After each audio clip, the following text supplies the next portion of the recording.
টেলিভিশনের সামনে মা বাবা সন্তান সব এক হয়ে নাচ গান দেখে, কই গেল লজ্জা? এজন্যই তো নবীজি বলেন, কালান নবী সাল্লাল্লাহু আলাইহি ওয়া আলিহি ওয়াসাল্লাম, লা ঈমানা লিমান লা হায়া আলা, যাদের লজ্জা নাই এদের কোনো ঈমান নাই। আল্লাহর বান্দা কিশোর সাহাবী সিদ্ধান্ত নিল লজ্জায় নবীর সামনে কেমনে দাঁড়াবো, এই জন্য নবীর কাছেই যাবেন না বলিয়া এবার হাঁটতেছে সামনে, হাঁটতে হাঁটতে জঙ্গলে ঢুকে গেল, পাহাড়ের চূড়ায় গিয়া কান্দে, ও আল্লাহ তুমি আমারে মাফ করে দাও। এমন কান্নার আওয়াজ প্রতিদিন সকালবেলা নিচে নেমে আসে, একটু বাজারে কিছু হালকা খায়, আবার ওখানে যায় কান্না করে, একদিন দুদিন তিন দিন, এভাবে যাইতে যাইতে 1 মাস অতিবাহিত হচ্ছে। মায়ার নবী যেই সাহাবী কিশোর নবীর বড় আদরের, নজরে নজরে রাখতেন, নবী নামাজের পরে ফাঁকে ফাঁকে পেছনে তাকায়, সালাবারে দেখে না, কিছু বলেও না।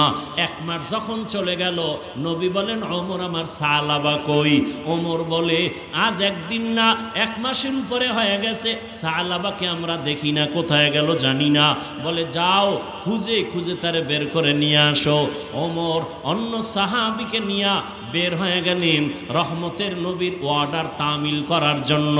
নবীর আদেশ মানতে গিয়া চলছে জঙ্গলের দিকে, কই নবীর আদরের সাহাবী খুঁজতে খুঁজতে কোথাও পাওয়া যায় না। হঠাৎ ওই পাহাড়ের নিচে গিয়ে দেখে রাখাল কয়েকজন খেলাধুলা করে, বকরি রাখাল। বলে, এই এখানে কোনো এরকম সালাবা নামের কোনো সাহাবী কিশোর দেখছনি? কয় না দেখি নাই, তবে হ্যাঁ একটা ছেলেকে দেখি প্রতিদিন সকাল 9টা 10টায় পাহাড় থেকে নাইমা এখানে আসে, আইসা আবার দেখি চোখ ভরা পানি, আবার কান্না করে করে পাহাড়ে যায়। ওমর বলে, এখানেই বসে থাকলাম, আগামীকাল আসবে নি? কয় আসবে। কয় তাহলে এখানে বসি, কালকে আসলে কালকে দেখা হবে। ওমর ওখানে অপেক্ষা করলেন, ঠিক সময় মতো দেখেন ওই সালাবা পাহাড় থেকে নেমে এসে চোখের কোঠায় পানি কান্না করে এখানে হাজির। ওমর ডাক দিয়া কয়, রে সালাবা, নবী তোমার বিরহের বেদনায় অপেক্ষমান, তাড়াতাড়ি চলো, তোমারে নবী না দেখা আমাদেরে পাঠাইছে। সালাবা কাদের কয়, ভাই ওমর, আমি পাহাড়ের জঙ্গলে থাকবো, মায়ার নবীর কাছে যাব না, আমার সালাম পাঠাইয়া দিও, আমি বড় অপরাধী, ভয়, আমারে নবী এত আদর করেন, আমি নবীর সামনে কেমনে দাঁড়াবো, বড় লজ্জা, আমি একটা গুনাহ করে ফেলেছি। ওমর কয়, না নিয়া যাব না, নবীর সাথে ওয়াদা, তোমাকে নিয়েই যাব। জোর করিয়া হযরত ওমর সালাবাকে নিয়ে নবীর দরবারে হাজির। সালাবারে দেখা নবী বলে, আয় রে সালাবা আয়। সালাবারে বুকে লাগাইয়া বলে, আর কত কাঁদবি রে সালাবা, 40 দিন পর্যন্ত সামান্য একটা অপরাধের কারণে সালাবা পাহাড়ে কান্না করলো। নবী কয়, সালাবা কাঁদিও না। সালাবা কান্না করে বেহুশ বেহুশ ভাব। নবী কয়, আমার উরু আগায় দিলাম, মাথা রেখে একটু আরাম করো। আদরের সাহাবী সালাবাকে নবীর রানের উপরে, উরুর উপরে মাথা রাইখা সালাবাকে বলে, তুমি আরাম করো। সালাবা কি আরাম করবে, একটু শোয়, আবার উঠে বসে আর কান্না করে। হঠাৎ করিয়া সালাবা ডাক দিয়া কয়, ইয়া রাসূলুল্লাহ, আমার পিঠের হাড়ের মাঝে পিপিলিকার মতো জানি কি হাঁটতেছে। নবী সাথে সাথে চোখের পানি সারিয়া কয়, রে সালাবা, আর দেরি করিও না, তাড়াতাড়ি কালেমা পড়ো, আজরাইল আইসা হাজির হয়ে গেছে। কালেমায় শাহাদাত পড়ো রে সালাবা, দেরি করিও না। সালাবা কালেমা পড়ে আর কাঁদতেছেন। ইতিমধ্যে সালাবা দুনিয়ার থেকে বিদায় হয়ে গেলেন। নবী বলেন, ওমর, তাড়াতাড়ি কাফন দাফনের ব্যবস্থা করো, কবর খনন করো। সালাবার জন্য কবর খনন হলো, কেউ জানাজা রেডি, কেউ গোসলের জন্য তৈয়ারি নিল, কমপ্লিট গোসল করাইয়া কাফন পরাইয়া খাটিয়ার মধ্যে নিয়া রহমতের নবী কয় সালাবার খাটিয়ার এক অংশ আমার কাঁধের মধ্যে দাও। মায়ার নবী কাঁধের মধ্যে নিয়া এবার জানাজার ময়দানে হাঁটতেছে। সব সাহাবায়ে কেরাম পায়ের পুরো পাতা মাটিতে ভর করে করে হাঁটেন, আর মায়ার নবী শুধু দুই পায়ের বৃদ্ধাঙ্গুল ভর করে করে হাঁটেন। ওমর ডাক দিয়ে কয়, রে নবী, আমরা পায়ের পাতা মাটিতে লাগাইয়া পুরো ভর করে হাঁটি, আর আপনি কেন শুধু আঙ্গুলের উপরে ভর করে হাঁটেন? নবী বলেন, ওমর জানো না, সালাবার চোখের পানি পাহাড়ের উপরে মাওলা এত খুশি, সালাবার কান্নায় আমার মাওলা এতটা মায়ার নজর দিছেন। ওরে তোমরা তো দেখো না, এ বিশাল জানাজার ময়দানে লক্ষ লক্ষ ফেরেশতা নেমে আসছে সালাবার জানাজা পড়াবার জন্য। জানাজার মজলিসে লক্ষ লক্ষ ফেরেশতা চলে আসছে, এত পরিমাণ ফেরেশতা আসছে আমি নবী পাও ফেলানোর মতো জায়গা পাই না।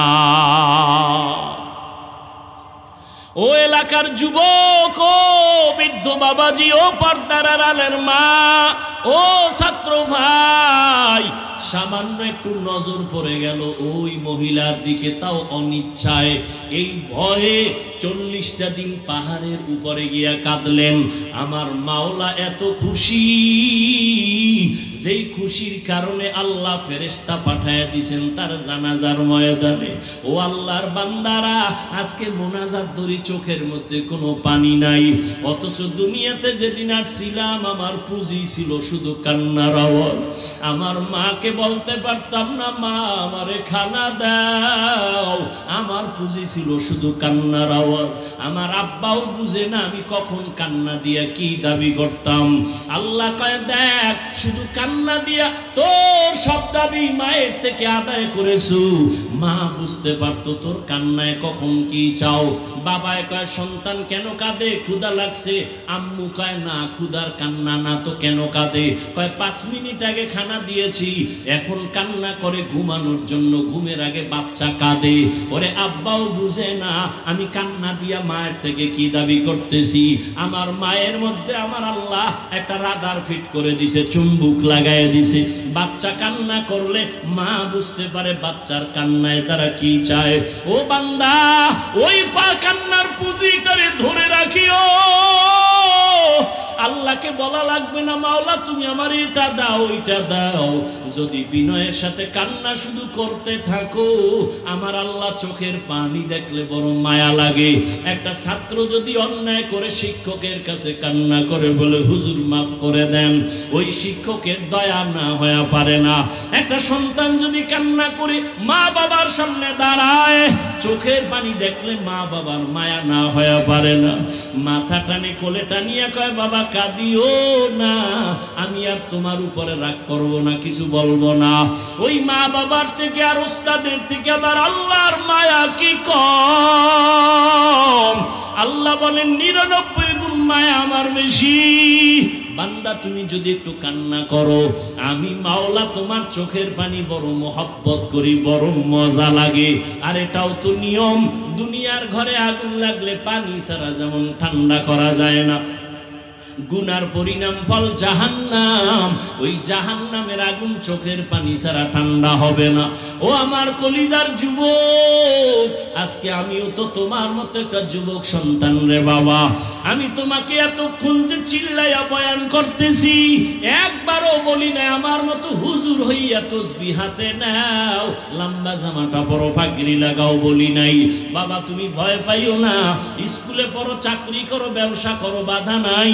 তুমি ডাক্তার হও, ইঞ্জিনিয়ার হও, প্রফেসর হও, তবে দাবি আমার একটা, জীবনে কোনো বেয়াদব হইও না। বনি ইসরাইলের আল্লাহ আসমান থেকে খানা দিয়েছেন। সন্ধ্যাবেলা কুয়াশার মতো, বৃষ্টির মতো হালুয়া জমিনে পড়তো, আর রাস্তা পাখি বুনা করা জমিনে পড়তো। আল্লাহ কইছিলেন, এই মুসা উম্মতের জানায় দাও বনি ইসরাইল বড় চালাক, আমি আজ যে খানা দিছি এটা খেয়ে ফেলে আগামীকালের জন্য যেন খানা রেখে না দেয়। যদি চালাকি করে আসমান থেকে খানা বন্ধ হয়ে যাবে। ওরা সুন্দর মজার খানা পাইয়া কিছু খাইলো আর কিছু আগামীকালের জন্য রাখলো। আল্লাহ পরের দিন খানা বন্ধ করে দিলেন। রহমতের নবী আফসুস করে বলতেছেন, বনি ইসরাইলেরা যদি চালাকি না করতো আমার উম্মতেরাও ঘরের মধ্যে আসমান থেকে খানা পেয়ে যাইতো।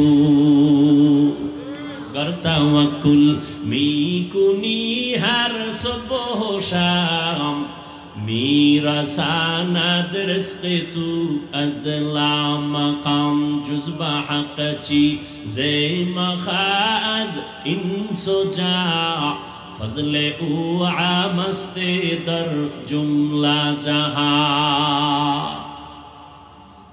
মানুষের খানা সব থেকে বেশি প্রিয়। গরুরেও খাওয়ায় আল্লাহ, কুকুরেরও খানা দেয় আল্লাহ। আল্লাহ বলেন, এর গোলাম আমি তোরে কত আদর করি তুই জানো না। কুকুরের খানাটা রাস্তায় পড়ে আছে, গরুর খানাটাও খোলামেলা রাস্তায় ময়লার ভেতরে আছে। তোর জন্য যে খানা আমি দিয়েছি ওই খানাটা রাস্তায় যেখানে সেখানে ফেলে রাখি নাই। যত খানা দিলাম একদিকে, সারা দুনিয়ার খানার মধ্যে তোর খানাটা বড় পবিত্র। শুধু তাই না, আমি আল্লাহ তোর খানাটারে কাবার দিয়ে দিছি যেন ময়লা না লাগে, কাবারিং করে দিলাম। তরমুজ খাবি কাবারের ভেতরে আটকানো, কলা খাবি কাবার দিয়ে আটকায় দিলাম, আম খাবি কাবারের মধ্যে দিয়ে দিলাম, কাঁঠাল খাবি কাবার করে দিয়ে দিলাম, চাল দিয়া ভাত খাবি ওই চালটাও কাবার করে দিছেন। কাবারের মধ্যে আছে এটারে কয় ধান, কাবার থেকে বের করো চাল। এটাকে পরিশুদ্ধ করার জন্য আমি আল্লাহ ফ্রি পিওর পানির আয়োজন করে দিয়েছি। ও বান্দা কেমনে পাকাবি? তোর খানার ভাত আছে, রুটি আছে, তরকারি নাই, আমি আল্লাহ তোর জন্য রং বেরঙের তরকারির আয়োজন করেছি। কত সুন্দর, এত সুন্দর তোর শরীরের ভিটামিন যুক্ত খানার আয়োজন করলাম। মশলা লাগবে, মশলার আয়োজন করে দিলাম। কয়দিন আর সবজি দিয়া খাবি, ভালো লাগে না? আমি আল্লাহ বিপরীত লাইনে তোর জন্য বিভিন্ন ধরনের গোশতের আয়োজন করেছি হালাল। গরু কি, উট, বকরি, এরপরও কুত্তা খাওয়া লাগবে, শুয়ার খাওয়া লাগবে। এত বড় নিমক হারাম কেন মানুষ? এরপরও ভাত খাইলে পেট ভরে না? কি ভরে না? ভরে। এরপরও মদ পান করতে হবে, এরপরও বিড়ি টানতে হইব, গাঞ্জা খাইতে হইব, ইয়াবা ট্যাবলেট খাইতে হইব। তা তোমার মধ্যে আর কুত্তার মধ্যে ব্যবধান কি? গর্ব সুরত আদমি ইনসাবুদে अहमद अबू जहलो हम एक साबुदे आदमीरा आदमियत लाज़िमस्त औदे रागर बूना बशद ही जमाज आदमियत लहमु शहमो पशते नीस्त आदमियत जुज़रे जाए दोस्ते नीस्त। কত সুন্দর আল্লাহ পাক খানার আয়োজন করলেন। এরে আল্লাহর বান্দা, এত সুন্দর মানুষের জন্য আল্লাহ খানার আয়োজন করেছেন। গোশত ভালো লাগে না, কতদিন আর গোশত খাবি? সমুদ্রের ভেতরে জাল ফেলায় দাও, আমি হাজার ধরনের মাছ তোমার জন্য আয়োজন করে রাখছি। মাছও আছে, সবজিও আছে, শাক আছে, গোশত আছে, এরপরও খাইতে মনে চায় না। কেন? বলে রুচি নাই। কি নাই? তাড়াতাড়ি ফার্মেসিতে যাও, ঔষধ নাও। কয় না, আল্লাহ কয় না, তোর রুচি বাড়ানোর জন্য আমি কুদরতের ঔষধ দিছি। যদি তোর খানার রুচি না আসে, একটা কাঁচামরিচ ল, একটা টমেটো ল, একটা শসা লইয়া সালাদ বানা, দেখবি তরকারি ছাড়া 3 প্লেট নাই। ঠিক নেই? আর কোন রুচির ঔষধ লাগবে? কাদের কুদরত দারি বার কামাল আনতা রব্বি আনতা হাসবি যুল জালাল তুহি কাদের জলিলুল্লাহ জাহাদার বহর হালে তুহি মেরা নেগাহদার। মানুষ কত কত দাবি, আপনি আমার আলাদা অর্থের জন্য দাওয়াত দিয়ে।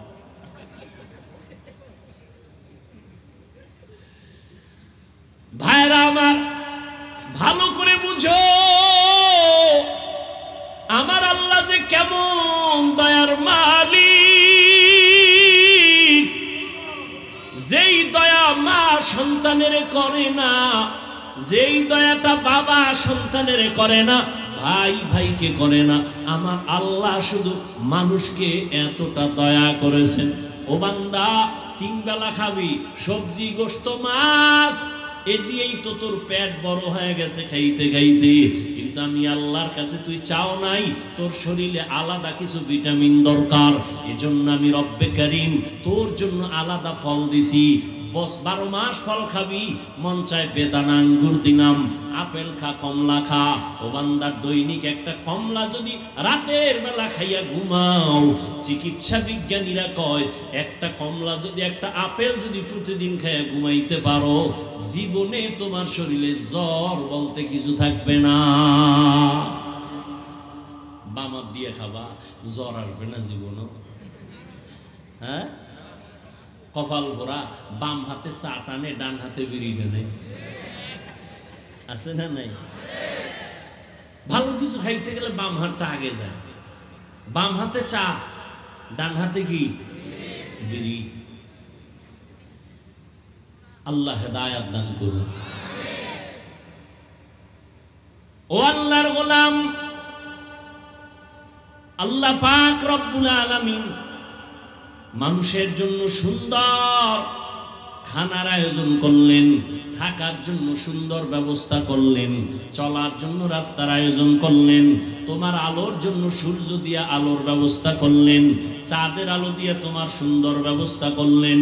জমিনের মধ্যে শুধু চাঁদ আর সূর্য আলো দেয় এটাই না, তোমার জীবনের খানার মধ্যে যত রং দরকার সূর্যের মাধ্যমে আল্লাহ দেন, আর তোমার সব ফসলের মধ্যে যত স্বাদের দরকার চাঁদের আলো দিয়ে আল্লাহ স্বাদ বাড়ায় দেন।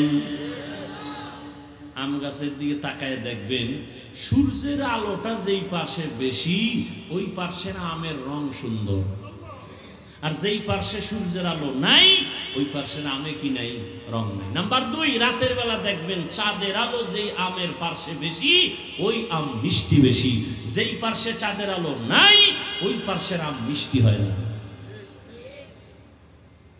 এই কুদরত কার? সবকিছু আল্লাহ আমাদের জন্য দিয়েছেন। ক্বালান নবিয়্যু সাল্লাল্লাহু আলাইহি ওয়া আলিহি ওয়া সাল্লাম, আদ-দুনিয়া খুলিকাত লাকুম ওয়া আন্নাকুম খুলিকতুম লিল আখিরাহ। পয়গম্বর বলেন, পুরা দুনিয়া ওয়া মা ফিহা সব তোমাদের গোলাম বানায় দিয়েছি, আর তুমি হইলে একমাত্র আল্লাহর গোলাম। সমস্ত পৃথিবী যা কিছু আছে সব মানুষের জন্য। মানুষ কার জন্য? তাহলে দুনিয়া মানুষকে খুঁজবে, মানুষ কারে খুঁজবে? এটা আমরা উল্টে দিছি। আমরা এখন দুনিয়া খুঁজি, আল্লাহ আমগো খুঁজে। কি আমরা খুঁজবো আল্লাহ তুমি কই, তোমারে কই পাওয়া যায় রে মালিক? কিন্তু ওই চিন্তাও মাথায় নাই। আমরা দুনিয়া দুনিয়া দুনিয়া দুনিয়া, নামাজেও দাঁড়াইয়া দুনিয়া। নামাজের ভিতরেও কি আল্লাহ কয় যে দুনিয়া চাই আমি তাকে দুনিয়া দেই। মান কানা ইউরিদুল আজিলাতা আজ্জালনা লাহু ফিহা মা নাশা লিমান নুরিদ। যে দুনিয়া চায় আমি আল্লাহ তাকে দ্রুত দুনিয়া দিয়ে দেই। সুম্মা জাআলনা লাহু জাহান্নাম ইয়াসলাহা মাযমুমান মাদহুরা। আর আমি কি কই জানেননি? যারা দুনিয়া দুনিয়া দুনিয়া দুনিয়া জিকির করে, ওয়াল্লাহি আল্লাহর কসম, আখিরাতকে পিছে ফেলে যারা শুধু দুনিয়া চায়, ওরা দুনিয়াও পায় না, আখিরাতও নেই। আর যারা আখিরাতকে কলিজার আপন বানায় দুনিয়াকে পিছে ফেলেছে, এরা আখিরাত তো পাবেই ইনশাআল্লাহ, দুনিয়া তাদের পেছনে আসতেছে বোনাস। আর যারা দুনিয়া দুনিয়া করে এরা দুনিয়া পাইছে? আচ্ছা, দুনিয়া করার পেছনে মাকসাদ উদ্দেশ্য দুইটা, ঠিকমতো খাওন আর একটু শান্তির জীবন যাপন। কিন্তু যারা দুনিয়া দুনিয়া কইরা বাড়ি করছে, বাড়িতে শান্তি নাই, দুনিয়া দুনিয়া কইরা টাকার পাহাড় বানাইছে, টাকা নিজে খাইতে পারে না। পারছে? এমন দৌড় দিছে, টাকা থুইয়া বাড়ি থুইয়া জুতা নেওয়ারও টাইম নেই। এর নাম কপাল। এর নাম কি? কপাল যদি পুড়িয়া যায় তাহলে আত্মরক্ষার জন্য দৌড় দিলে জুতা নেওয়ারও সময় থাকে না। কই গেল টাকা, কই গেল বাড়ি গেরি। ওই বাড়ি দিয়া লাভ কি, যেই বাড়ির উপরে দুদক নোটিশ দিয়া কয় বিল্ডিং এ ঢুকিও না, জেলখানায় যেতে হবে। ওই কোটি টাকার বাহাদুরি করে লাভ কি, যেই টাকা নিজে খেতে পারবে না, অন্যেরা ভাগ করে নিয়ে যাবে।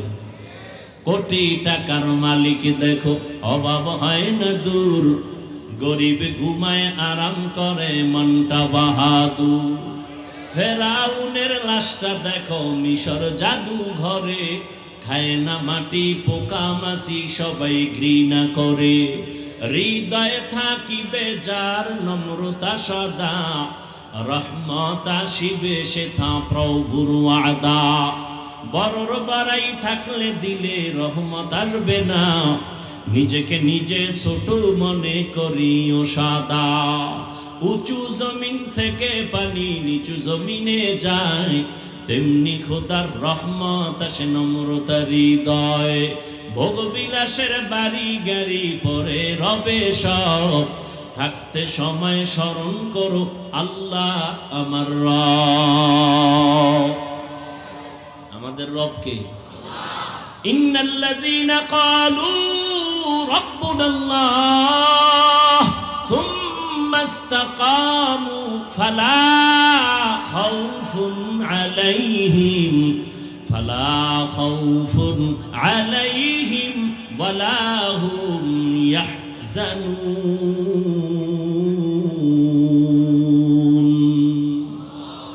আল্লাহকে যারা রব বলে স্বীকার করবে এবং এই রবের কথার উপরে জীবনটাকে ইস্তেকামাতের সাথে পরিচালনা করবে, আল্লাহ বলেন দুনিয়ায় তোমাদের পেরেশানি নাই, পরকালে ভয় নাই। আমি আল্লাহ কুদরতি জিম্মায় জান্নাতের মেহমানখানায় পৌঁছায় দিব।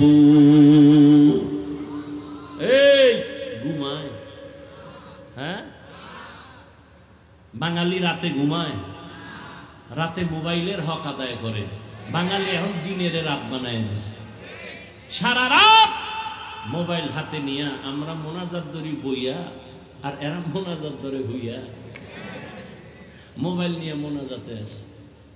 হাসিও না রে বাবা যুবক, জীবনটা ধ্বংস করে দিলা। সময়কালে বিছানায় শুয়ে কাঁদবা, চোখের পানি মুছার কাউকে পাইবা না। এক একজন যুবকের চেহারা কার্টুন ফেল, কার্টুন দেখতে দেখতে নিজে কার্টুন হয়ে গেছে। হাসো, লজ্জা করে না? চেহারা নষ্ট, চেহারার মধ্যে নূর নাই, আলো নাই। এই আজকে বাসায় গিয়া গুগলে সার্চ দিয়ে দেখো তো টাচ মোবাইল তোমার শরীরের কি কি অঙ্গের ক্ষতি করে। আজকে দেখিও, আমি হুজুর গো কথা তো মানবা না, কপাল খারাপ। তো গুগলে যাও, চিকিৎসা বিজ্ঞানীরা ডিটেলস ওখানে সব থিওরি দিয়ে দিছে এই মোবাইলের দ্বারা কি কি অঙ্গের ক্ষতি হয়। ওখানে দেখো কয়দিন আর বাঁচবা। এই সাগরে কত প্রাণ নিয়ে গেল, ছাত্র জনতার আন্দোলনে কত প্রাণ চলে গেল, করোনায় কত প্রাণ চলে গেল, তাজা তাজা যুবক চলে যাইতেছে। তোমার উপরের দেহটা ঠিক আছে, ভেতরটা ঝাঁঝরা হয়ে যাচ্ছে এই মোবাইলের কারণে। না চরিত্র ঠিক আছে, না তোমার দেহ বডির ভেতরের অঙ্গ প্রত্যঙ্গগুলো সতেজ আছে, সব অকেজ। মাথা ব্যথা বেড়ে গেছে, চোখের পাওয়া কমতেছে, হার্টের উপরে চাপ লাগতেছে, বুকে ব্যথা বেড়ে গেছে। আল্লাহ মোবাইলের গুনাহের থেকে আমাদেরকে হেফাজত করে। والذين جاهدوا فينا لنهدينهم سبلنا وإن الله لمع المحسنين। আল্লাহকে আল্লাহকে যারা পাওয়ার জন্য চেষ্টা করবে, আল্লাহ বলেন আমি তাদের সামনে অনেকগুলো রাস্তা খুলে দিব। আমি আল্লাহ মুহসিনদের সাথেই থাকি। নবী বলেন, বান্দা তুমি উম্মত, তুমি নিজেরে ছোট মনে করো, মর্যাদা বাড়ায় দিবেন কে? বলতেছিলাম মর্যাদা তো সৃষ্টিগতভাবেই বেশি, মানুষ হিসাবে আমার সম্মান অন্য প্রাণীর থেকে বেশি। আবার এই মানুষের ভেতরে যারা ঈমানওয়ালা তাদের সম্মান আরো বেশি। ঈমানের মধ্যে যাদের আমল আছে তাদের সম্মান আরো বেশি। আমলের মধ্যে যাদের ইখলাস আছে তাদের সম্মান আরো বেশি। ইমাম গজালি বিশ্ববরেণ্য একজন দার্শনিক, একজন বড় আল্লাহওয়ালা বুজুর্গ আহলুল্লাহ, তিনি বলেন আন্নাসু কুল্লুহুম হালকা ইল্লাল আলিমুন ওয়াল আলিমুনা কুল্লুহুম হালকা ইল্লাল আমিলুন ওয়াল আমিলুনা কুল্লুহুম হালকা ইল্লাল মুখলিসুন। সব মানুষগুলো ধ্বংস হয়ে জাহান্নামে যাবে, আলেমরা জান্নাতে যাবে। বলে না না, আলেমরাও ধ্বংসপ্রাপ্তের লাইনে চলে যাবে। যারা আমলওয়ালা তারা নাজাতের পথ ধরে চলবে, যারা আমলওয়ালা তারাও ভয় লাইনচ্যুত হয়ে যাবে। তবে যাদের আমলের মধ্যে ইখলাস থাকবে তারাই মাত্র নাজাতের দরজায় পৌঁছে যাবে।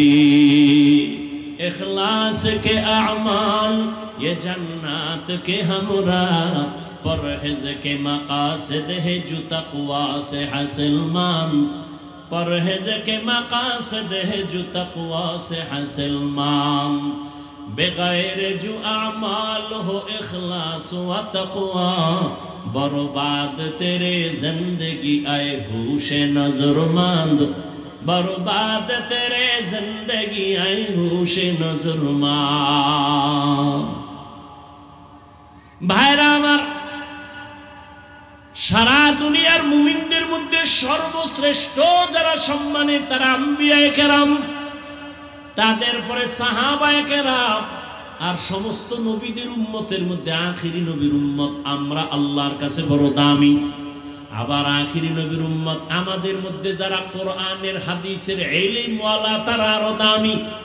আবার ইলমওয়ালাদের মধ্যে যারা আমলওয়ালা, তাকওয়াওয়ালা, ইখলাসওয়ালা তারা বড় দামি। আল্লাহ তো সম্মান দিয়াই আমগো পাঠাইছেন। যারা সম্মানের রাস্তায় নাই বলে কেমনে কয় মানুষ হইছে, ঈমান নাই, সম্মান নাই। আবার ঈমান আছে, আমল নাই, সম্মান নাই। বান্দা তুমি যদি বিনয়ী হইয়া চলো তোমার মর্যাদা বাড়বে বাড়বে বাড়বে। এক ব্যাখ্যা। দ্বিতীয় ব্যাখ্যা, আল্লাহ তোমাদের যে মর্যাদা দিয়েছেন যদি বিনয়ী হইয়া চলো আল্লাহ তোমাকে ইস্তেকামতের মাকাম দান করবেন। তুমি সম্মান থেকে যেন ছুটে না যাও, পড়ে না যাও। আল্লাহ ইস্তেকামতের মাকাম দান করবেন। ইস্তেকামতের মাকাম দাম কত জানো? বলে ইস্তেকামাত আল ইস্তেকামাতু খায়রুম মিন আলফি কারামা। ইস্তেকামাত একজন খাঁটি আল্লাহওয়ালার হাজার কারামত থেকে ইস্তেকামতের দাম বেশি। ইন্নাল্লাযীনা ক্বালু রাব্বুনাল্লাহু সুম্মা ইসতাকামু তাতানাজ্জালু আলাইহিমুল মালায়েকা। যারা রবে আল্লাহকে রব বলে স্বীকার করে এবং ইস্তেকামাতের উপরেই পথে চলে, আল্লাহ পাক রব্বুল আলামিন তাদের জন্য সুসংবাদ দিলেন। আমরা জীবনে যত নামাজ পড়ি, পড়তেছি, পড়ব, এমন কোন নামাজ নাই, রাকাত নাই যেখানে মুস্তাকিম ইস্তেকামতের দোয়া করি না।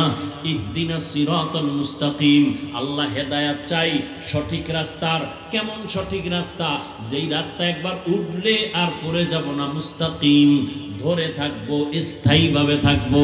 আমরা প্রত্যেক নামাজে এই দোয়া করি না? করি না? করি।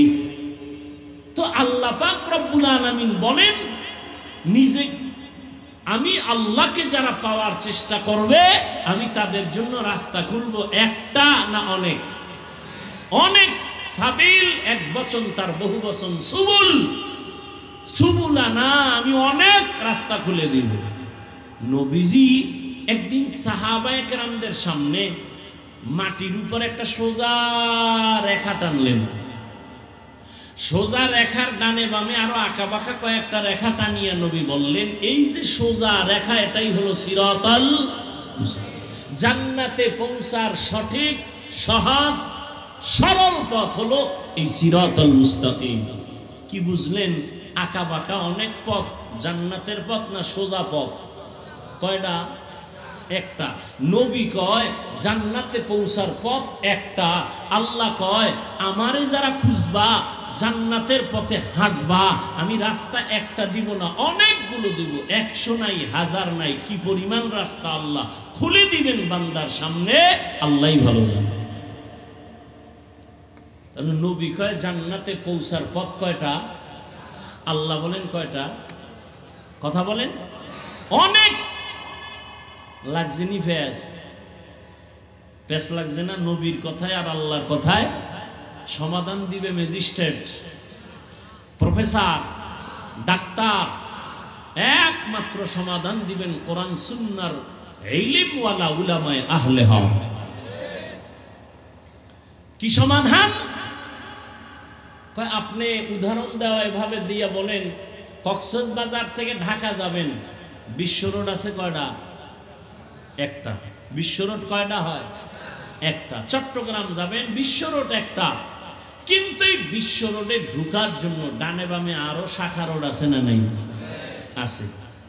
ঠিক তেমনি ভাবে সিরাতুল মুস্তাকিম বিশ্ব রোড জান্নাতে পৌঁছার, আর ডানে বামে যে আরো রাস্তা আছে, কি রাস্তা?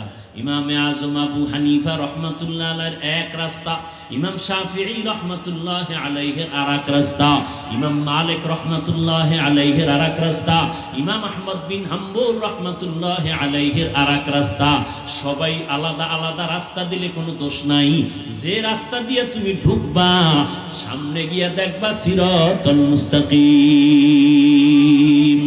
আতিনা ফি দারে দুনিয়া না হাসান, আতিনা ফি দারে উকবা না হাসান, ইয়া গিয়াসাল মুস্তাগীসিন ইহদিনা লিফতিখারা বিল উলুমে ওয়াল গিনা।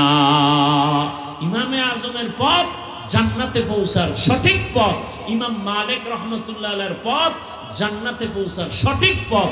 সবাই আহলে সুন্নাত ওয়াল জামাতের পথ প্রদর্শক। আল্লাহ বুঝার তৌফিক দান করেন। আরো জোরে বলেন। আল্লাহ বলেন যারা চেষ্টা করবে আমাকে পাওয়ার জন্য, আমি অনেক রাস্তা তার সামনে খুলে দিব। ওয়াল্লাযীনা জাহাদু ফিনা ফি তালাবি মারদাতিনা, যারা আমার সন্তুষ্টি অর্জনের প্রচেষ্টা চালায়, আল্লাহ বলেন লানাহদিয়ান্নাহুম সুবুলানা লানুবাসসিরান্নাহুম তুরুকানা। আমি আল্লাহ আমার কুদরতি সাহায্যে আমার বান্দার সামনে অনেক রাস্তা খুলে দিব। চেষ্টা করা আমাদের কাজ। এই আয়াত থেকে এতটুকুই জানলাম, আল্লাহর পথে চলার চেষ্টা করা আমাদের কাজ। আস-সা'য়ু মিন্নি ওয়াল ইতমামু মিনাল্লাহ। বান্দার কাজ হলো চেষ্টা করা, পরিপূর্ণতা দান করবেন কে? চেষ্টা কেমনে? চেষ্টা লাইন মতো করতে হইব। বাজারে কুকুর দৌড়ায় না? দৌড়ায়। সকালবেলা দেখবেন এই যে দৌড় দিছে, সন্ধ্যাবেলা জাগায় হ্যাঁ হইয়া রয়েছে। বিষয় কি? ও যে সারাদিন দৌড়াইলো, জাগার কুকুর জাগায় রইল কেন? ও যে সোজা হয়ে দৌড়ায় নাই, বাঁকা হয়ে দৌড়েছে। ও যদি একটা সোজা দৌড় দিত, চট্টগ্রাম ঘুরে আসতে পারত। এরকম আঁকা বাঁকা হয়ে দৌড়াইলে যত দূর যেতে যাবে, আগাইতে যাবে, পেছনে পড়বে। আর যারা সঠিকভাবে চেষ্টায় আগাইতে থাকবে, এরা ইনশাআল্লাহ ইন্তেকালের আগে যেই জান্নাত পাবেন, ওই জান্নাতের ছবি আল্লাহ দেখায়া মরণ দিবেন। উলামায়ে কেরাম বলেন কিভাবে চেষ্টা করলে সঠিক হবে? কিভাবে? বলে কয়েকটা গুণ নিয়ে যদি বান্দা চেষ্টা করে, তার চেষ্টা সঠিক। 1 নাম্বার গুণ হলো চেষ্টাওয়ালা যে চেষ্টা করবে তার মধ্যে আদব থাকতে হবে। বেয়াদব কিয়ামত পর্যন্ত দৌড়াইলেও সে মঞ্জিল পাবে না। 1 নাম্বার চেষ্টার গুণ কি? লিকুল্লি শাইইন যিনাতুন ফিল ওয়ারা ওয়া যিনাতুল মারই তামামিল আদাবি।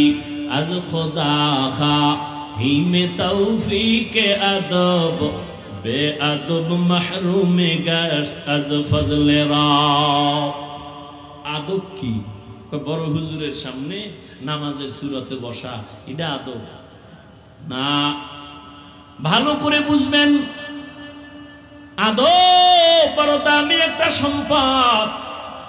হাঁটতেছেন, হাঁটার মধ্যে আদব আছে, বসার মধ্যে আদব, চোখের চাহনির মধ্যে আদব আছে।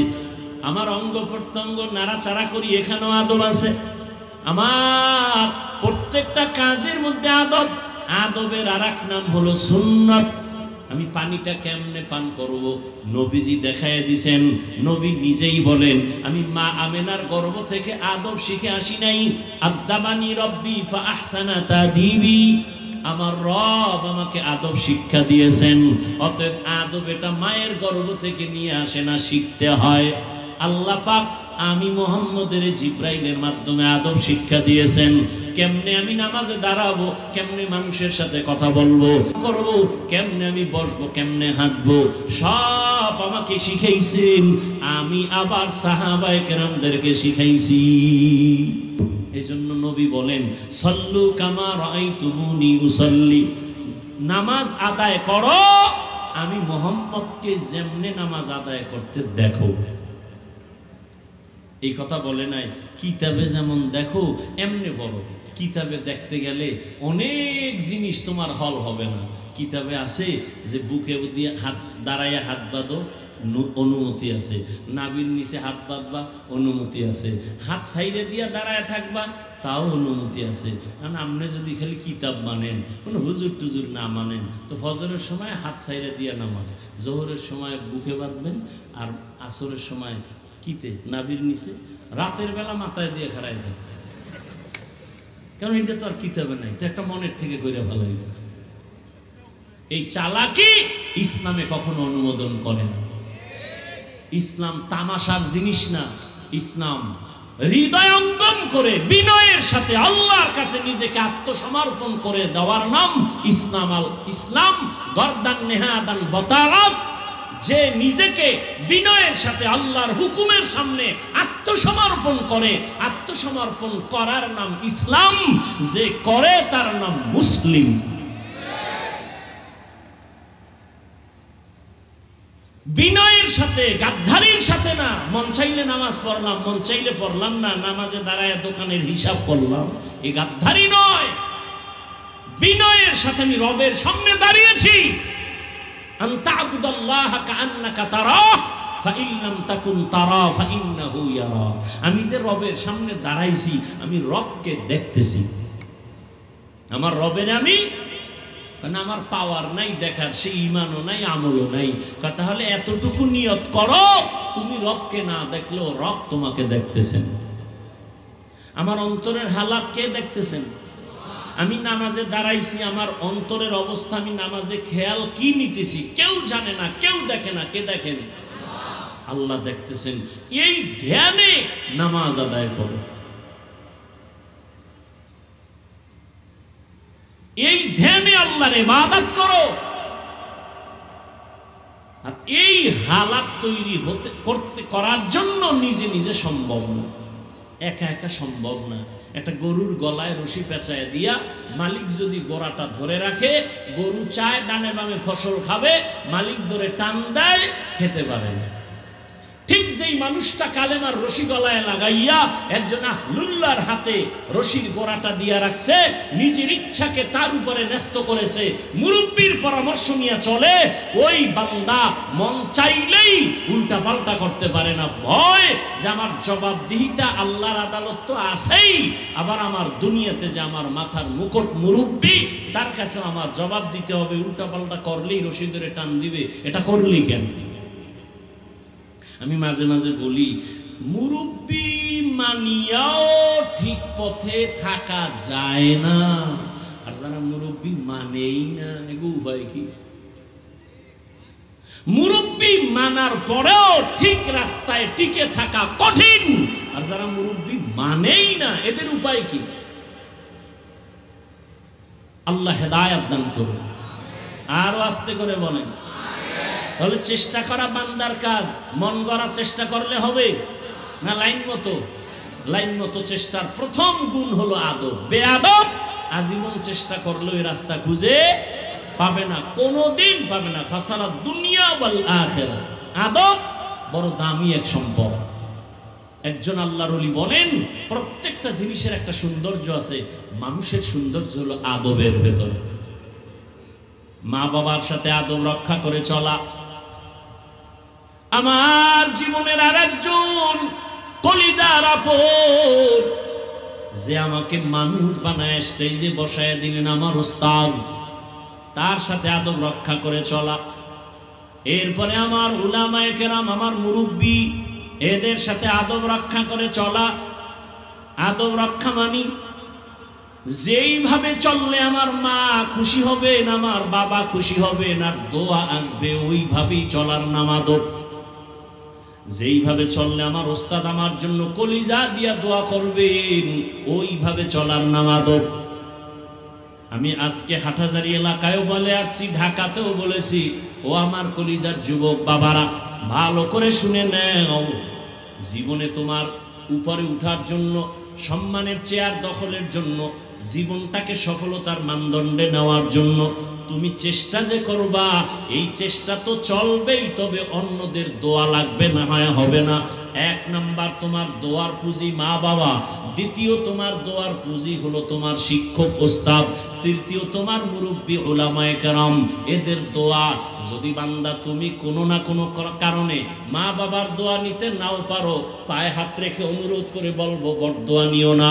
যদি তুমি শিক্ষকের দোয়া দিতে নাও পারো কোনো কারণে, পায়ে হাত রেখে অনুরোধ করবো ওস্তাদের বরদোয়া নিবা না, কারণ মা বাবার বরদোয়া একটা আগুন, ওস্তাদের বরদোয়া একটা আগুন, মুরব্বীদের উলামায়ে কেরামের বরদোয়া একটা মারাত্মক আগুন।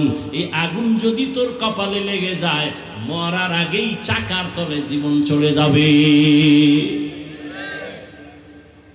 রাস্তাঘাটে বহু পাগল দেখি, অর্ধুলাঙ্গ কিন্তু ইংলিশে কথা কয়, আরবিতে কথা কয়। তো পাগল হয় কি আবার ইংরেজি শিখলো নি কোনো স্কুলে গিয়া?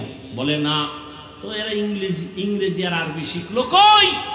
চিন্তা করে ভেবে দেখলাম না, এরা পাগল হইয়া আরবি শিখে নাই, বরং মাদ্রাসার লাইনে ভালো ছাত্র ছিল, বেয়াদবির কারণে পাগল হয়ে গেছে। আল্লাহ বেয়াদবির থেকে আমাদেরকে হেফাজত করেন। আদবওয়ালা জিন্দেগির বড় দাম। এলেম অনেক আছে, কি লাভ হবে তোমার ওই এলেমের দ্বারা? এলেম তো ইবলিসেরও ছিল। রাসূল এজন্য দোয়া করেছেন, আল্লাহুম্মা ইন্নী আসআলুকা ইলমান নাফিআ।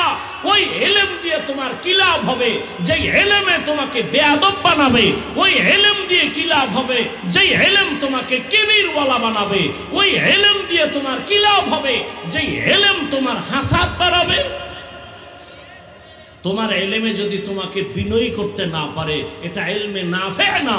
তোমার ইলম যদি তোমাকে কিবির মুক্ত না করতে পারে, এটা ইলমে নাফে না।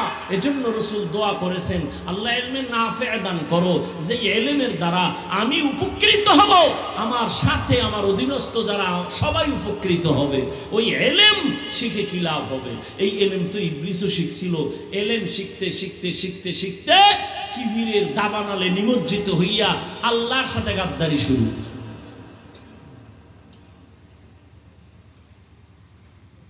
আদবওয়ালা জিন্দেগির বড় দাম।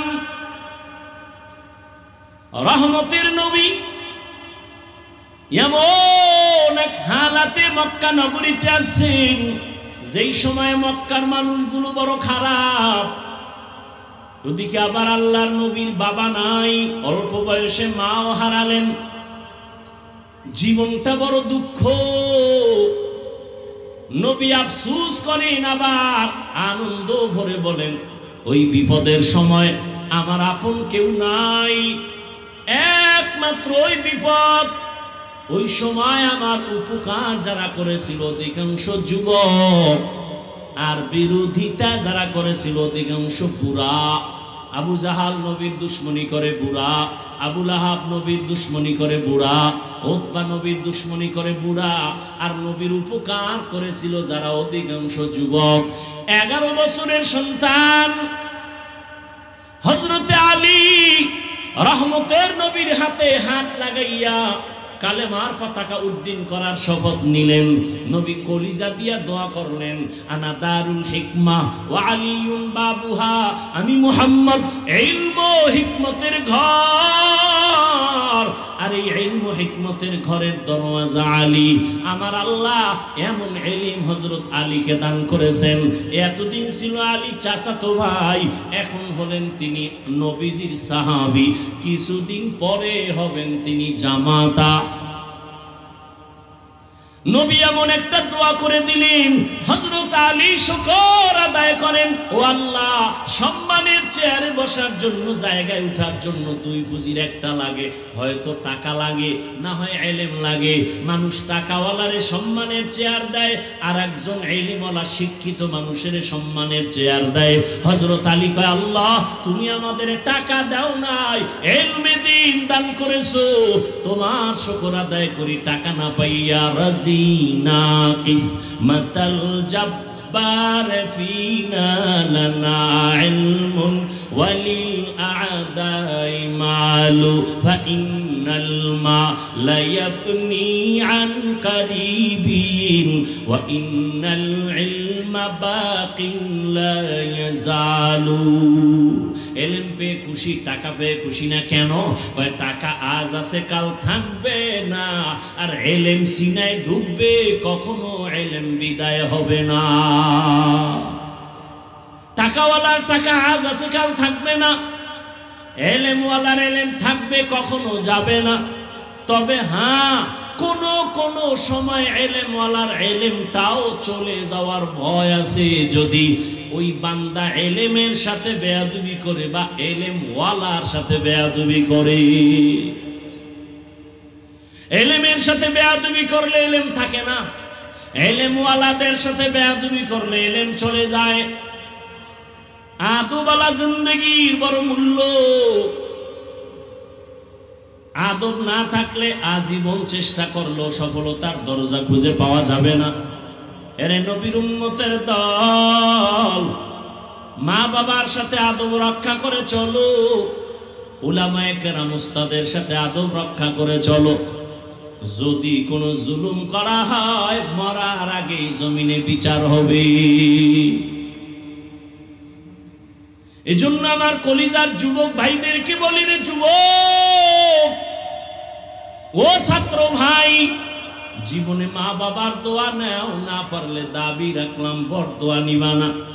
তোমার জন্য আমার একটা জীবনের যত ওয়াজ আমি করেছি আমার কলিজার যুবকদের, এটা আমার চূড়ান্ত ওয়াজ হলো, মা বাবার দোয়া নাও, ওস্তাদের দোয়া নাও, আলেম ওলামাদের দোয়া নাও, মুরব্বীদের দোয়া নাও। একান্ত যদি নিতে নাও পারো, অনুরোধ, মা বাবার বরদোয়া নিও না, ওলামায়ে কেরামের বরদোয়া নিও না, শিক্ষক ওস্তাদদের বরদোয়া নিও না, মুরব্বীদের বরদোয়া নিও না, কপাল পুড়ে যাবে। দোয়া বড় দামি এক সম্পদ, বরদোয়া বড় মারাত্মক। ভাইরা আমার, আদবওয়ালা জিন্দেগির বড় দাম। রহমতের নবীর একজন সাহাবী, অতি আদরের কিশোর সাহাবী, অল্প বয়স, এখনো বেশি বয়স হয় নাই, যুবকও না। আহা, নাম হলো সালাবা। নাম কি? সালাবা।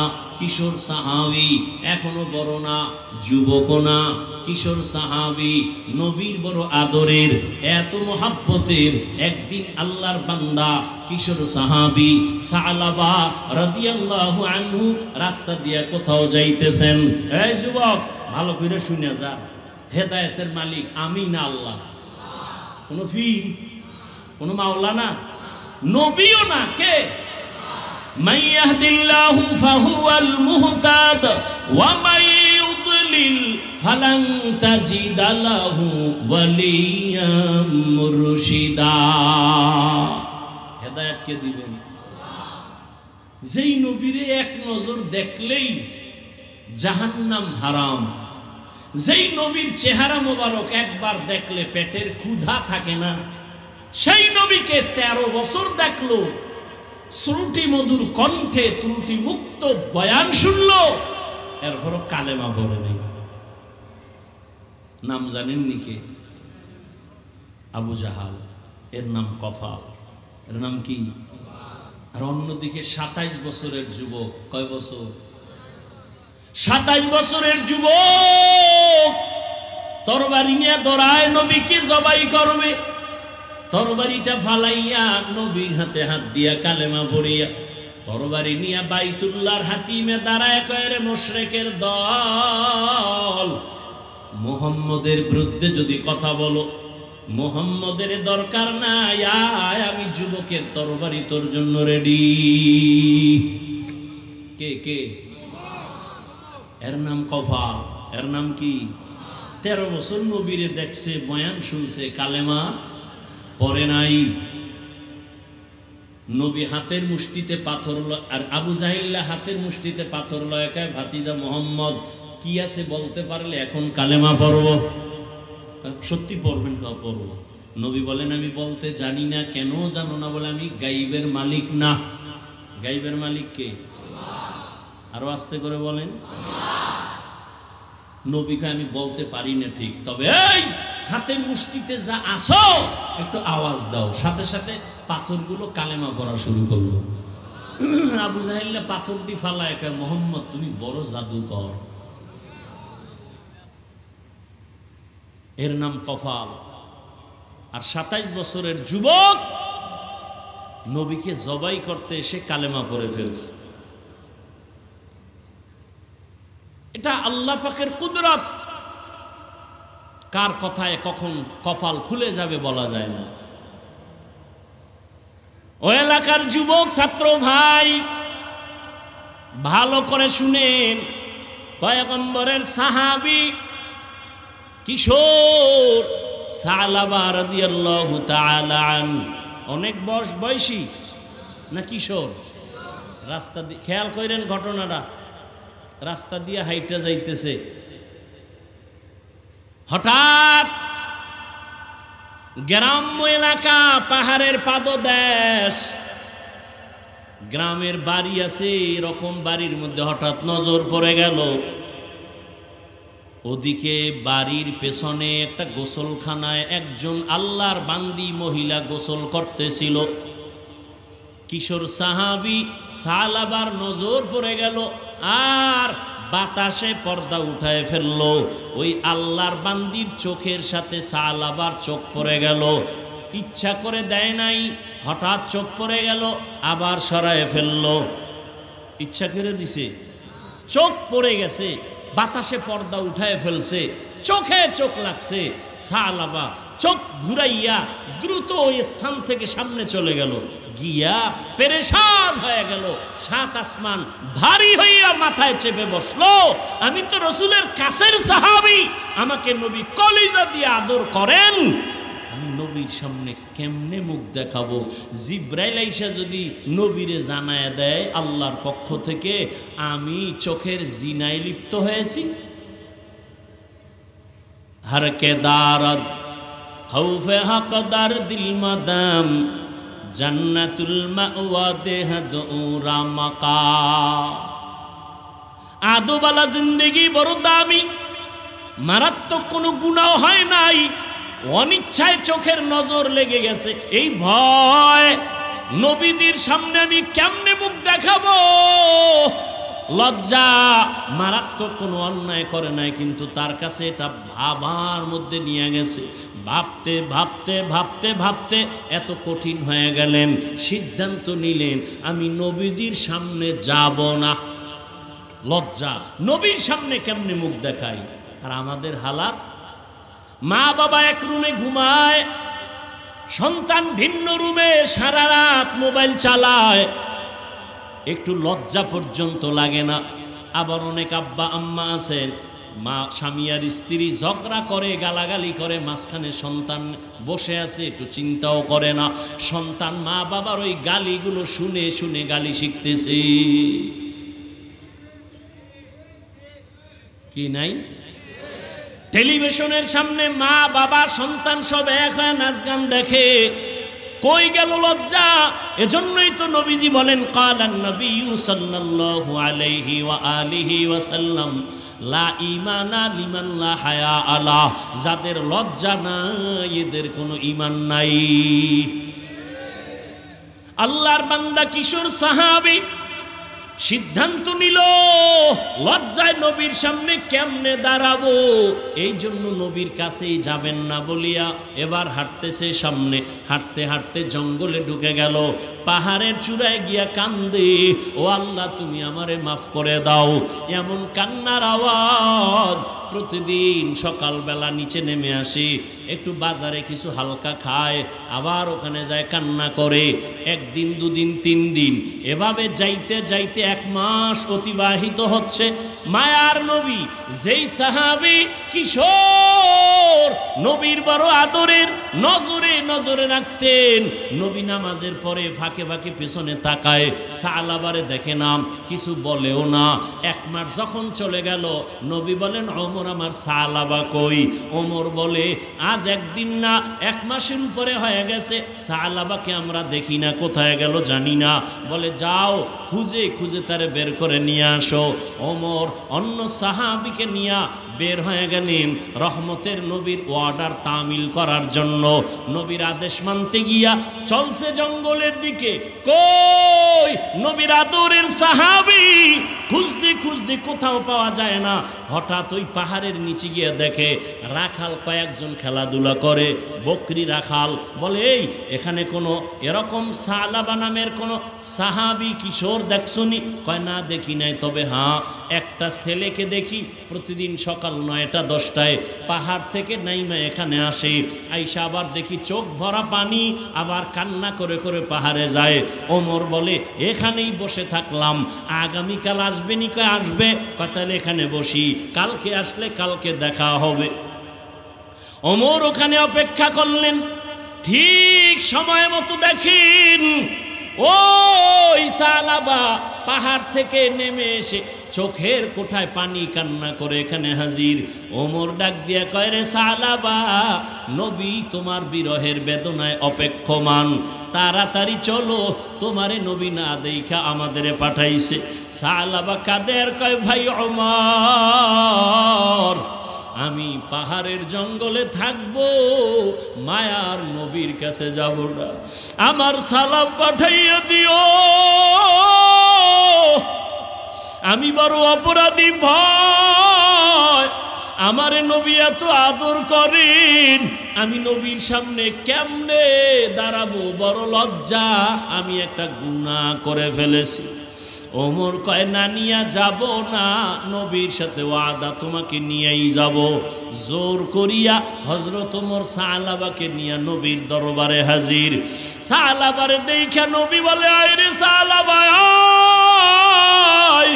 সালাবারে বুকে লাগাইয়া বলে আর কত কাঁদবি রে সালাবা, 40 দিন পর্যন্ত সামান্য একটা অপরাধের কারণে সালাবা পাহাড়ে কান্না করলো। নবী কয় সালাবা কাঁদিও না। সালাবা কান্না করে বেহুশ বেহুশ ভাব। নবী কয় আমার উরু আগায় দিলাম, মাথা রেখে একটু আরাম করো। আদরের সাহাবী সালাবাকে নবীর রানের উপরে উরুর উপরে মাথা রাইখা সালাবাকে বলে তুমি আরাম করো। সালাবা কি আরাম করবে, একটু শোয় আবার উঠে বসে আর কান্না করে।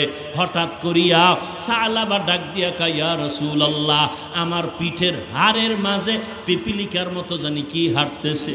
নবী সাথে সাথে চোখের পানি সারিয়া কয় রে সালাবা আর দেরি করিও না, তাড়াতাড়ি কালেমা পড়ো, আজরাইল আইসা হাজির হয়ে গেছে।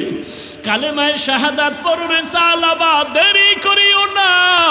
সালাবা কালেমা পড়ে আর কাঁদতেছেন। ইতিমধ্যে সালাবা দুনিয়া থেকে বিদায় হয়ে গেলেন।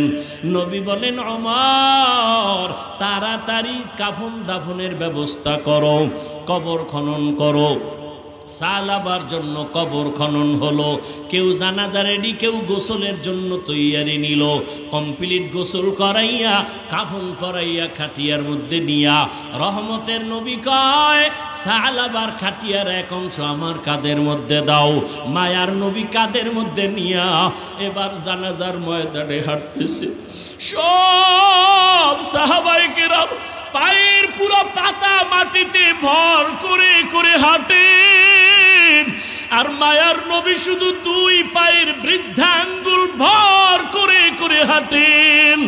ওমর ডাক দিয়ে কয়, রে নবী, আমরা পায়ের পাতা মাটিতে লাগাইয়া পুরো ভর করে হাঁটি, আর আপনি কেন শুধু আঙ্গুলের উপরে ভর করে হাঁটেন? নবী বলেন, ওমর জানো না, সালাবার চোখের পানি পাহাড়ের উপরে মাওলা এত খুশি, সালাবার কান্নায় আমার মাওলা এতটা মায়ার নজর দিছেন। ওরে তোমরা তো দেখো না, এ বিশাল জানাজার ময়দানে লক্ষ লক্ষ ফেরেশতা নেমে আসছে সালাবার জানাজা পড়াবার জন্য। জানাজার মজলিসে লক্ষ লক্ষ ফেরেশতা চলে আসছে, এত পরিমাণ ফেরেশতা আসছে আমি নবী পাও ফেলানোর মতো জায়গা পাই না। ও এলাকার যুবক, ও বৃদ্ধ বাবাজি, ও পর্দার আড়ালের মা, ও ছাত্র ভাই, সামান্য একটু নজর পড়ে গেল ওই মহিলার দিকে, তাও অনিচ্ছায়, এই ভয়ে 40টা দিন পাহাড়ের উপরে গিয়া কাঁদলেন। আমার মাওলা এত খুশি, যেই খুশির কারণে আল্লাহ ফেরেশতা পাঠায়া দিয়েছেন তার জানাজার ময়দানে। ও আল্লাহর বান্দারা, আজকে মোনাজাত ধরি, চোখের মধ্যে কোনো পানি নাই, অথচ দুনিয়াতে যেদিন আসছিলাম আমার পুঁজি ছিল শুধু কান্নার আওয়াজ। আমার মাকে বলতে পারতাম না, মা আমারে খানা দাও, আমার পুঁজি ছিল শুধু কান্নার আওয়াজ। আমার আব্বাও বুঝে না আমি কখন কান্না দিয়া কি দাবি করতাম। আল্লাহ কয়, দেখ, শুধু কান্না দিয়া তোর সব দাবি মায়ের থেকে আদায় করেছু। মা বুঝতে পারতো তোর কান্নায় কখন কি চাও। বাবায় কয়, সন্তান কেন কাঁদে? ক্ষুধা লাগছে। আম্মু কয়, না, ক্ষুধার কান্না না তো, কেন কাঁদে? কয়, 5 মিনিট আগে খানা দিয়েছি, এখন কান্না করে ঘুমানোর জন্য, ঘুমের আগে বাচ্চা কাঁদে। ওরে আব্বাও বুঝে না আমি কান্না দিয়া মায়ের থেকে কি দাবি করতেছি। আমার মায়ের মধ্যে আমার আল্লাহ একটা রাডার ফিট করে দিছে, চুম্বুক লাগায় দিছে। বাচ্চা কান্না করলে মা বুঝতে পারে বাচ্চার কান্নায় তারা কি চায়। ও বান্দা, ওই কান্নার পুঁজিটারে ধরে রাখিও। আল্লাহকে বলা লাগবে না, মাওলা তুমি আমার এটা দাও, ওইটা দাও। যদি বিনয়ের সাথে কান্না শুধু করতে থাকো, আমার আল্লাহ চোখের পানি দেখলে বড় মায়া লাগে। একটা ছাত্র যদি অন্যায় করে শিক্ষকের কাছে কান্না করে বলে, হুজুর মাফ করে দেন, ওই শিক্ষকের দয়া না হয়ে পারে না। একটা সন্তান যদি কান্না করে মা বাবার সামনে দাঁড়ায়, চোখের পানি দেখলে মা বাবার মায়া না হয়ে পারে না। মাথা টানে কোলে টানিয়া কয়, বাবা কাঁদিও না, আমি আর তোমার উপরে রাগ করব না, কিছু বলবো না। ওই মা বাবার থেকে আর ওস্তাদের থেকে আমার আল্লাহর মায়া কি কম? আল্লাহ বলেন 99 গুণ মায়া আমার বেশি। বান্দা, তুমি যদি একটু কান্না করো, আমি মাওলা তোমার চোখের পানি বড় মোহাব্বত করি, বড় মজা লাগে। আর এটাও তো নিয়ম, দুনিয়ার ঘরে আগুন লাগলে পানি ছাড়া যেমন ঠান্ডা করা যায় না, গুনার পরিণাম ফল জাহান্নাম, ওই জাহান্নামের আগুন চোখের পানি ছাড়া ঠান্ডা হবে না। ও আমার কলিজার যুবক, আজকে আমিও তো তোমার মতো একটা যুবক সন্তান রে বাবা। আমি তোমাকে এতক্ষণ যে চিল্লাইয়া বয়ান করতেছি, একবারও বলি না আমার মতো হুজুর হইয়া তসবিহ হাতে নাও, লম্বা জামাটা পরো, পাগড়ি লাগাও বলি নাই। বাবা তুমি ভয় পাইও না, স্কুলে পড়ো, চাকরি করো, ব্যবসা করো, বাধা নাই। তুমি ডাক্তার হও, ইঞ্জিনিয়ার হও, প্রফেসর হও, তবে দাবি আমার একটা, জীবনে কোনো বেয়াদব হইও না। মা বাবার দোয়া নিয়ে চলো, নবীর আদর্শ মতে 5 বেলার নামাজ পড়ো। ও যুবক বাবা, আজকে তুমিও নবীর আশেক, নবীর উম্মত মুসলমান, আমিও নবীর উম্মত মুসলমান, অথচ আমি টুপি খুলতে লজ্জা পাই। আর তুমি কেমন মুসলমান যে তুমি টুপি দিতে লজ্জা পাও? আমি দাড়ি কাটতে লজ্জা পাই, তুমি দাড়ি রাখতে লজ্জা পাও। আমি মসজিদে না ঢুকলে লজ্জা পাই, তোমার মসজিদে ঢুকতে গেলে লজ্জা লাগে। কারণটা কি? আমার মাওলার আযাবের ভয় তোমার অন্তরে নাই। এরে আমিও যদি তোমার মতো প্যান্ট শার্ট টাই লাগায় রাস্তায় ঘুরতাম, কেউ আমারে বাধা দিত না। কিন্তু না, এই টুপির কারণে মাথা গরম, তোমার থেকে কম বুঝি না। দাড়ির কারণে যৌবনের ভাব চলে যায়, তাও বুঝি। লম্বা জামাটার কারণে গরম লাগে, কম বুঝি না। এরপরে আবার কত টুপিওয়ালা দাড়িওয়ালা বইলাম গো বিরুদ্ধে কথা বলে, গালি দেয়, তাও জানি। এরপরও কেন টুপি ফালাই না, দাড়ি ফালাই না, নামাজ সারি না, বেপরদায় চলি না? একমাত্র কারণ আল্লাহর কোরআন সত্য, নবীর কথা সত্য রে বাবা। একটা কথাও কোরআনে মিথ্যা নাই, একটা কথা আমার নবীর মধ্যে মিথ্যা নাই। ওরে আল্লাহ পাক স্পষ্ট বলেছেন, নেক আমল নিয়ে যারা কবর দেশে যাবে তাদের হবে জান্নাতের ফয়সালা। না নিয়ে মরণের বিছানায় যাবে, তাদের জন্য জাহান্নাম ছাড়া উপায় নাই। এরে নবীর আশেক, ওই জাহান্নাম কেমন ভয়ঙ্কর তাও আল্লাহ বলেছেন। নেক আমলওয়ালাদের জন্য কেমন শান্তির জান্নাত তাও আল্লাহ বয়ান করেছেন। এমন সুন্দর জান্নাত আল্লাহ দিবেন, যারা নেক আমল নিয়ে যাবে তারা পাবে। জান্নাতিন তাজরি মিন তাহতিহাল আনহার, এমন সুন্দর জান্নাত যে জান্নাতের নিচে নহর থাকবে, ঝর্ণা থাকবে, মধুর নহর, দুধের নহর, পানির নহর, শরবতের নহর। মা তাশতাহি আনফুসুকুম, যা চাইবে জান্নাতি জান্নাতে তাই পাবে। আর যারা গুনাহ নিয়ে কবরের বিছানায় যাবে, তওবাও করবে না রে বাবা, এদের জন্য কেমন জাহান্নাম আল্লাহ তাও বয়ান করেছেন। ওয়াকুদুহান নাস ওয়াল হিজারা আলাইহা মালাইকাতুন গিলাদুন শিদাদুন লা ইয়াসুনাল্লাহা মা আমারাহুম ওয়া ইয়াফআলুনা মা ইউমারুন। জাহান্নাম এমন ভয়ঙ্কর, মানুষ আর পাথর দ্বারা জাহান্নামের আগুন আল্লাহ জ্বালাবেন। দুনিয়ার আগুন জ্বালাইতে মানুষ নরম জিনিস ব্যবহার করে, কেরোসিন, খেরকুটা। আর জাহান্নাম এমন ভয়ঙ্কর, মানুষ আর পাথর দ্বারা জাহান্নামের আগুন জ্বালাবেন। ওরে আল্লাহর বান্দারা, জাহান্নাম এত ভয়ঙ্কর, ওই জাহান্নামের ভয়ে জান্নাতের টিকিট হাতে পাইয়াও সাহাবায়ে কেরাম আজীবন কান্না করলেন। আবু বকরের কান্নার আওয়াজ, ওমরে ফারুকের কান্নার আওয়াজ, ওসমান রাদিয়াল্লাহু তাআলা আনহুর কান্নার আওয়াজ। এইভাবে সাহাবায়ে কেরাম কান্না করেছেন। রহমতের নবী বলেন, আমি রাতের বেলা হুজরায় শুয়ে পড়লাম, ঘুমের মধ্যে যাই, আমার চক্ষু বন্ধ, তবে আমার অন্তর ঘুমায় না। হঠাৎ রাতের গভীরে শুনি কান্নার আওয়াজ। আমি হঠাৎ করে উঠিয়া দেখলাম আমার মসজিদে কে কান্না করে রাতের গভীরে। নজর করে দেখি জান্নাতি সাহাবী আবু বকর নামাজে দাঁড়ায় কান্না করে।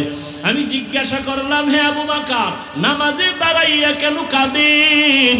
আবু বকর বলেন, ইয়া রাসূলুল্লাহ, আল্লাহর আদালতে কেমনে দাঁড়াবো সেই ভয়ে কান্না করি। আল্লাহর নবী বলেন, রে আবু বকর, আল্লাহ তো আপনাকে জান্নাতের সুসংবাদ দিয়েছেন। আবু বকর কাঁদেন আর বলেন, নবী, কিয়ামতের ময়দানে যদি আল্লাহ বলেন, আবু বকর আমার আদালতে কি নিয়ে আসছো? আমি যদি বলি আল্লাহ নামাজ, তেলাওয়াত, রোজা, আল্লাহ যদি বলেন আমি যেইভাবে নামাজ পড়তে বলছিলাম ওইভাবে তুমি পড়ো নাই, যেভাবে জিকির করতে বলছিলাম হক আদায় করে করো নাই, তোমার নামাজ, তোমার তেলাওয়াত, জিকির আমার পছন্দ হয় নাই, তখন আমার হাতে জাহান্নামের হ্যান্ডকাপ লেগে যাবে। এই ভয় আমি কান্না করতেছি রে নবী।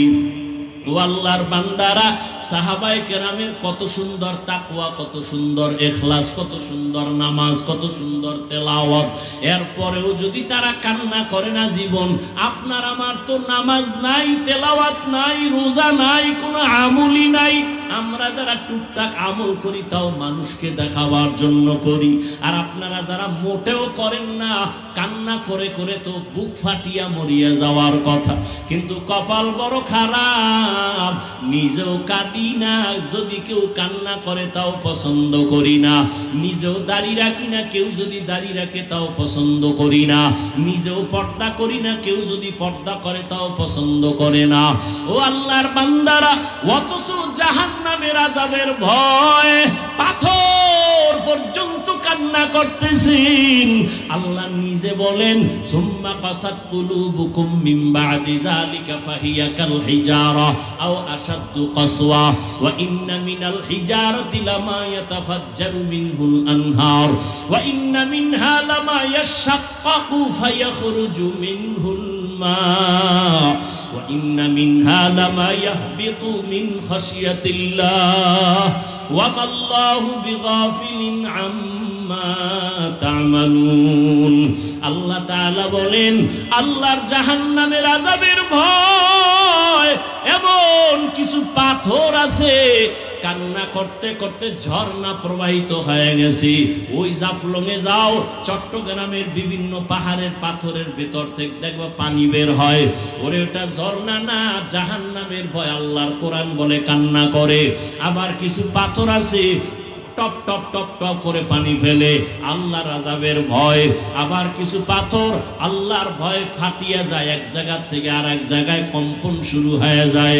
আল্লাহর ভয়ে যদি পাথর থেকে কান্না আসে, তুমি মানুষ হয়ে কি পরিমাণ কান্না করা উচিত।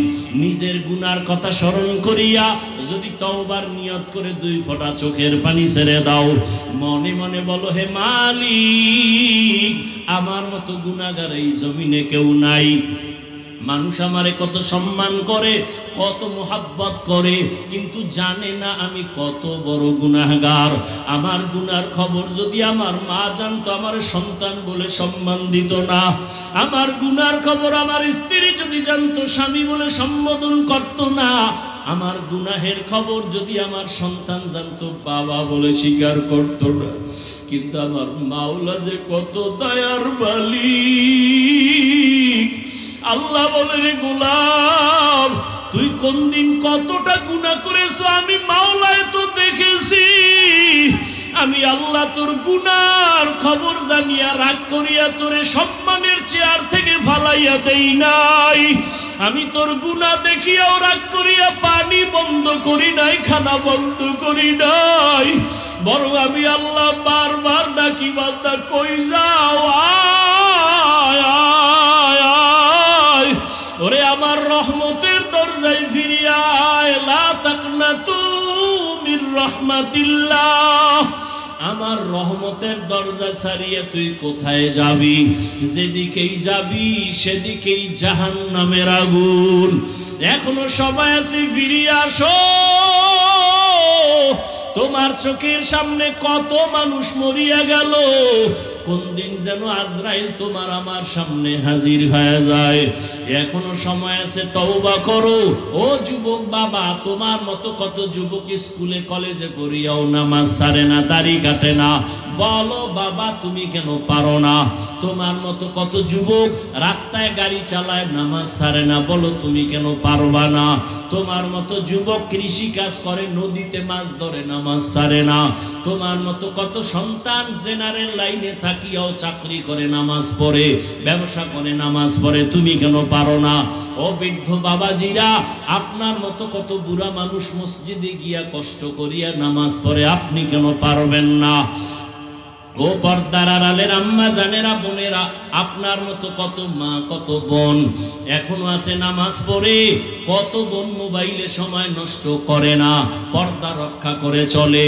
ও মা, আপনার মতো কত মা স্বামীর মাল খেয়ানত করে না, হেফাজত করে, সন্তানগুলোকে আদর্শওয়ালা বানানোর চেষ্টা করে। ও পর্দার আড়ালের মা, আপনি কেন পারবেন না আল্লাহর মোহাব্বত নিয়ে নামাজ পড়বেন? আপনার কপাল তো সাদা সাধারণ না, আপনারা নবীদের মায়ের মতো দামি মা। আপনাদের কপাল এত ভালো, সাহাবায়ে কেরামদের মায়ের মতোই আপনারা মা। আপনারা খাদিজা রাদিয়াল্লাহু আনহার মতো নারী, ফাতেমা রাদিয়াল্লাহু আনহার মতোই নারী। আপনারা তো আম্মা জান আয়েশা রাদিয়াল্লাহু আনহার মতো নারী। ইসমাইল নবীর মা হাজরা আলাইহা সালামের মতো বড় দামি নারী। ঈসা নবীর মা মারিয়াম আলাইহা সালামের মতো দামি নারী। ওই বেঈমান ফেরাউন যে আল্লাহর বিরুদ্ধে নিজেরে খোদা দাবি করলো, তার ঘরে আসিয়া নামের বান্দি আমার মাওলার এত পেয়ারা ইমানদার। আমার নবী বলেন কিয়ামতের দিন জান্নাতে আসিয়ার সাথে আমার বিবাহের বন্ধন হবে। ও পর্দার আড়ালের আম্মা জান, আপনার স্বামী তো ফেরাউনের মতো খারাপ না, আপনি কেন নামাজ পড়তে পারেন না, পর্দা করেন না? কয়দিন আর দুনিয়াতে বাহাদুরি করবেন? ওই আসিয়ার মতো বান্দি দুনিয়ার সম্পদ পাইয়াও লাথি মেরে আমার মাওলাকে জায়গা দিল। অন্তরে আমার মাওলার মোহাব্বত নিয়ে ঈমানের সাথে দুনিয়া থেকে চলে গেল। এখনো সময় আছে, তওবা করে নেন। ও যুবক, পেছনের গুনার কথা স্মরণ করে তওবা করো। মনে মনে আল্লাহকে ডাকো আর বলো, হে আল্লাহ, জীবনে শয়তানের ধোকায় কম নামাজ সারি নাই, কত বেপরদায় চললাম, হাতের দ্বারা গুনাহ করলাম, চোখের দ্বারা গুনাহ করছি। ও আল্লাহ, আজকে ময়দানে ঢুকে পড়লাম, আর গুনাহ নিয়ে বাসায় যাব না। ও দয়ার মালিক, দুনিয়াতে সূর্যের গরম সহ্য করতে পারি না, একটা মশার কামড় সইতে পারি না, বেতের বাড়ি সহ্য করতে পারি না, গুনাহ নিয়ে গেলে জাহান্নামের আগুনের গরম কেমনে সহ্য করব? ও আল্লাহ, তওবার নিয়ত করে ফেললাম, মরিয়া গেল আর নামাজ ছাড়বো না, দাড়ি কাটবো না, বেপরদায় চলবো না, মা বাবার বরদোয়া নিব না, দোয়া নিয়া উলামায়ে কেরামের পরামর্শ নিয়া নবীজির তরিকা মেনে চলবো। আল্লাহ, তোমার হুকুম নবীর তরিকা মেনে চলবো। মরিয়া গেল যাব, হায়াতের মালিক তুমি, ইজ্জতের মালিক তুমি, রিজিকের মালিক তুমি। ও আল্লাহ, তুমি তৌফিক দাও, আর গুনার কাছেও যাব না। যেখানেই থাকি যা পড়ি, ইঞ্জিনিয়ারিং পড়ি আর ডাক্তারি পড়ি, আর নামাজ ছাড়বো না, মা বাবার সাথে বেয়াদবি করব না, উলামায়ে কেরামের পরামর্শ নিয়া নবীজির তরিকা মেনে চলবো। তওবা করার মতো যদি অন্তর তৈরি হয়, মুনাফিকি যদি অন্তরে না থাকে, খাঁটি তওবার নিয়ত যাদের আছে, দুটো হাত আমার আল্লাহকে দেখাইয়া দেই, আয় আল্লাহ, আমাদের হাতগুলো কবুল করে নেন, তওবা কবুল করে নেন, তওবার উপরে মজবুত হইয়া চলার মতো তৌফিক দান করেন, আমিন। আল্লাহ সবাইকে কবুল করেন। আর মহব্বতে বলেন। আমি কক্সবাজার, টেকনাফ এদিকে আসি, বয়ান যাই করি, দোয়াটা আমার মুরব্বী হাজারো আলেমের উস্তাদ টেকনাফের মুফতি সাহেব হুজুর দামাত বারাকাতুহুমের হাতেই দেই। আল্লাহ তার হায়াতে ইলমে ইজ্জতে বরকত বাড়াইয়া দেন। হযরত দোয়া করবেন, তার আগে সামান্য সময় দুনিয়াতে ইসলামকে টিকাইয়া রাখার স্থায়ী ব্যবস্থাই হলো মাদ্রাসা। স্থায়ী ব্যবস্থা কি? মাদ্রাসা। মাদ্রাসার অনেক খরচ, মুসলমান সকলের কম বেশি দান সৎকার